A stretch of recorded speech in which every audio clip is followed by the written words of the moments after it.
Magandang araw sa inyo mga katuwang. Ako po si Brother Ryan America, Disciple Preacher ng El Shaddai Tapat Chapters. Welcome sa ating Almusal for Our Soul ngayong araw ng Sabado, February 15, 2025.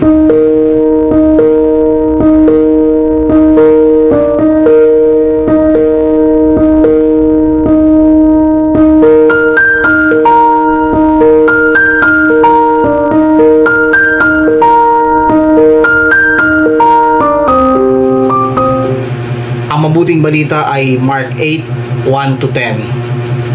Sabi ng umpisa ng Ebanghelyo, noong mga araw na iyon, muling nagkatipon ang mga tao. Naubos na nila ang kanilang pagkain, kaya tinawag ni Jesus ang kanyang mga lagad at sinabi sa kanila, nahahabag ako sa mga taong ito sapagkat 3 araw na ngayong kasama ko sila at wala na silang makain. So napakaganda po ang trending, fresh, viral at hot topic. Nahahabag ako sa mga tao. Yan po ang winika ng Panginoon. Dahil sobrang nahabag ang Panginoon sa kalagay ng mga tao. At sa tatlong araw na ang inilalagay, bagamat ang kanilang kinakain ay naubusan na, parang may something na may kailangan pa. Isipin po natin na bakit nahabag ang Panginoon sa mga tao? Sapagkat mayroon pa silang kailangan. Kahabag-habag ang kalagayan ng mga tao nang mapansin to ng Panginoon. At kapag naranasan ang kahabagan ng Panginoong Diyos, tayo ay kanyang kahabagan. Kapatid, friendship, ka-prayer partner at katuwang, dapat natin matutunan yung tinatawag na corporal works of mercy. Sabi nga, ang isa sa mga corporal works of mercy is to feed the hunger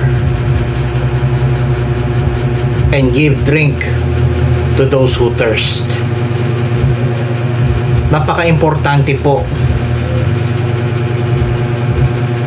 ang ilan sa mga corporal works of mercy na kailangan.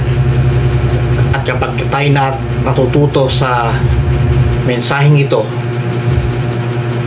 tayo po na mga umiibig kay Kristo ay patuloy na maranasan ang kanyang kahabagan.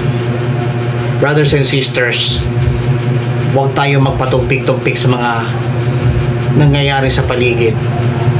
Isipin natin na mayroong Kristo na nakadama ng kahabagan, at kapag naranasan natin ang kahabagan ng Diyos, maiibsan natin o maiibsan niya ang ating kalungkutan.